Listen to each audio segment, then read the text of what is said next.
Hey guys, and welcome back to my channel. It makes me so happy that you're back to watch this video and to follow along as I read books and talk about them with you. This week I want to go over my 1-star book reviews on Goodreads. So I don't normally give out 1 stars because that's like, it was literal trash and there was nothing good to it and I would never recommend it to anyone. And typically those books I'm not going to finish. So if I finish it and it gets 1 star, that's pretty bad. So there's only 5 of them, and I'm going to go through and tell you why I didn't like them. A couple of them, I do know that lots of people like them, so I'm probably going to get some disagreement for them. So yeah, let's see how that goes. This is just going to be a fun, laid-back video. I'm going to go through my Goodreads, and we're just going to chat about these books that I have given 1 star. So first off, A Year Down Yonder by Richard Peck.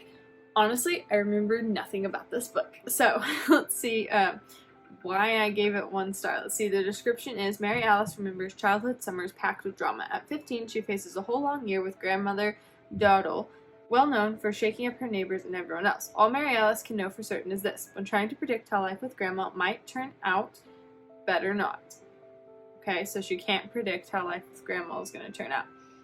I left 1 star 4 years ago and remember nothing about it. Let's look at the other 1-star reviews on Goodreads. Someone says, my trouble with this book is that it has no story and no drive. Each chapter centers on some holiday during the year, and we get another incident where something shocking is done. Okay, I can see if it was like that, a random series of events, I would not like it, because I definitely don't like books that don't have a driven plot where you're getting to a climax and something's happening. If just like a bunch of stuff is thrown in there, I'm not going to enjoy that book. So maybe that's the reason why I didn't like A Year Down Yonder by Richard Peck. But if you did or didn't like it, or you actually remember reading it, yeah, could you tell me why I should or shouldn't like it? Because I don't remember. And then the next book that I left 1 star for was The Well of Sacrifice by Chris Ebach. Okay, I do have a lot to say about this book because this is one of like the banes of my existence. If you were homeschooled, how many of you read this book if you were homeschooled? Because I'm pretty sure it's recommended in almost every history curriculum I've ever seen. And I don't understand why, because I have never read a book that was so gruesome and pagan, I guess. It's about the Mayans and one of their evil high priests who offers human sacrifices on the altar. And there's descriptions of human hearts and killing people. I probably read it when I was like 12 or something. As a 12-year-old, I was just like, what is this and why would it be recommended in a homeschool curriculum? And I still see it in there today, which is so weird. And I knew people who really enjoyed this book and thought it was great.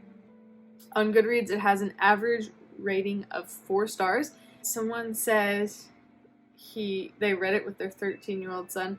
I really don't understand. Like, there's just so much badness in the book that even if at the end it's a good moral or something, just the fact of how gruesome and evil it is throughout doesn't make any sense why it would be a kid's book and recommended to teach history, because there's many other things that you could read that would teach history better. Did not like The Well of Sacrifice at all. And then the next one is The Fiddler's Gun. So this is by A.S. Peterson, which is the brother to Andrew Peterson, who wrote the Wingfeather Saga, which I really enjoyed that series, and if you look at my videos, I've mentioned them a lot. And he wrote fabulous Christian books. But his brother, A.S. Peterson, I don't think is actually a Christian. So his books have a lot of problematic stuff. I read the first one a couple of years ago, and I kind of liked the concept of it. It's kind of a girl living by her wits, escaping an orphanage, kind of like that movie Leap. It's very similar to that. But even when I read it when I was younger, there was a lot of maybe romantic things in it, some language in it, and I definitely saw some issues with it, but I think I gave it like maybe 2 or 3 stars back when I first read it. Then I was talking with a friend about it, and they were saying how horrible of a book it was. So a couple of years ago, I decided I was going to go back and reread it and see what I thought about it. And I remember writing a detailed review, so let's look at my review here. I said I was surprised at all the good reviews of this book. To me, it's an utterly stupid book.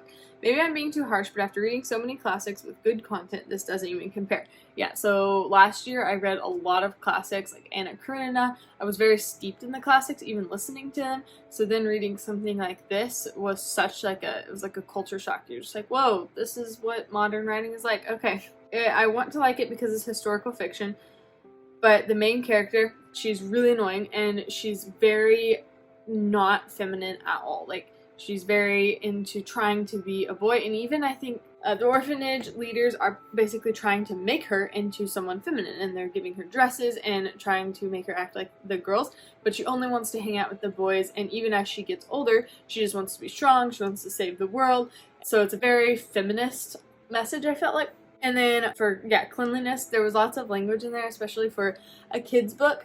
I was very shocked at that. Murders, violence. Then I think, there was a couple of mentions of, like, inappropriate things. So the second time that I read it, I only got, like, 100 pages in, and I was like, this is a waste of my time. And then there's a second book that I've heard is even worse than the first one. And then I'm looking here on Goodreads, and there's another friend that I have who read it. They also gave it 1 star. It said, I did not finish the book. The character's annoying. Yeah, lots of different things. So this does have a rating of over 4 stars on Goodreads, and it has potential. I think he's definitely could be a good writer and have wrote an engaging story, but there was too much just content in there and not written from a Christian worldview.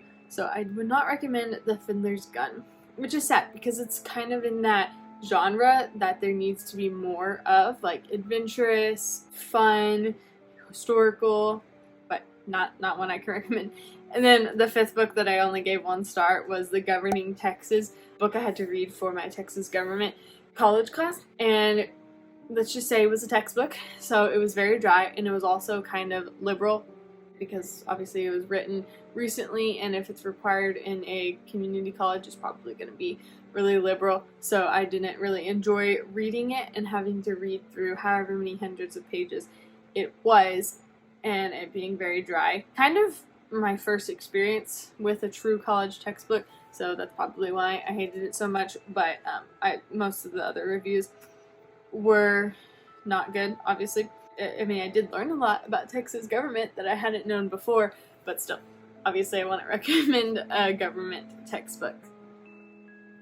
So those are all my 1-star books, and then some of my 2-star books would be like The Old Man and the Sea, so classic. I gave it 2 stars.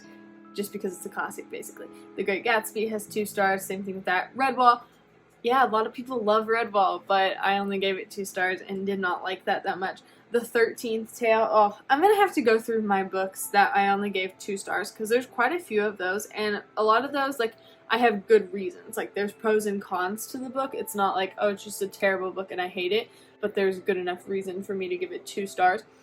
Something like The 13th Tale is a popular newer book that I see a lot of people reading, and I saw someone start reading it the other day, and I almost commented on there like, oh, I hated this book, and then my laptop wouldn't work and it wouldn't send the comment through. And then a few days later I saw that she had marked it as DNF. So yeah, obviously she had the same idea as me because I thought it was a really weird book. So thanks for coming to this video and seeing my 1-star reads. I feel like most of them aren't too controversial, but yeah, I look forward to seeing if y'all disagree with me.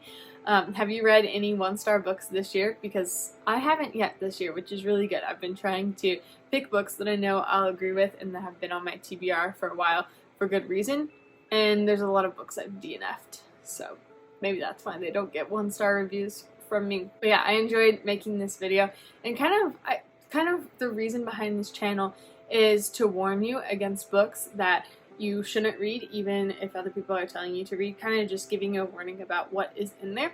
So I kind of enjoy making these kind of videos also, instead of just praising books all the time. So I hope you enjoyed this, and I will see you next video. Bye!